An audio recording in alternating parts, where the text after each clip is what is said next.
హరీష్ రావు గారిని కాంగ్రెస్లకు ఆహ్వానించే అంత స్థాయి నాకు లేదు, కానీ హరీష్ రావు గారు ఆలోచించుకుంటే ఏడికైనా చాలా పొడుగుంటాడు, కనపడతాడు. ఏడవైన జనంలో 1,00,000 మందిలో ఉన్న పొడుగుంటాడు కాబట్టి కనపడి పిలుచుకుంటారు ఆయనను. కానీ నేను అనేది ఏంటంటే ఆయన వాళ్ళ మామను వదిలిపెట్టి రాలేడు. వాళ్ళ మామకు అంటే ఆయనకు ప్రేమ, వాళ్ళ మామకు ఆయన మీద ప్రేమ లేదు, కానీ ఆయనకు వాళ్ళ మామను వదిలిపెట్టి ఏడికి పోడు.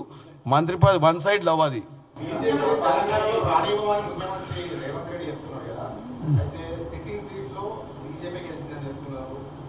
ముఖ్యమంత్రి రేవంత్ రెడ్డి సొంత జిల్లాలో సొంత కాన్స్టిట్యూన్సీ మహబూబ్ నగర్ బీజేపీ గెలిచిందని చెప్తున్నారు. కామారెడ్డిలో ఏకంగా రేవంత్ రెడ్డి తాత్కాలికని చెప్తున్నారు. రాష్ట్రంలో సగమేమో మహబూబ్ రాణి వాళ్ళే కదా. దీంట్లో కాంట్రాడిక్టరీ. మహబూబ్ నగర్ జిల్లాలో 7 సీట్లు కాంగ్రెస్కి వచ్చినాయి, అసెంబ్లీ సీట్లు. నేను చెప్తా అంటే వాళ్ళు చెప్పిందే చెప్పాలని రూల్ ఏముంది, మనం కూడా ప్రజలకు చెప్పాలి కదా. ఆయన సొంత జిల్లాలో 7 అసెంబ్లీలలో కాంగ్రెస్ గెలిచింది, 3,000 ఓట్లతోటి బీజేపీ గెలిచింది. దానికే వాళ్ళు సంకలు కొట్టుకొని అయిపోయింది మొత్తం మేమే ఉన్నాం అనుకుంటేట.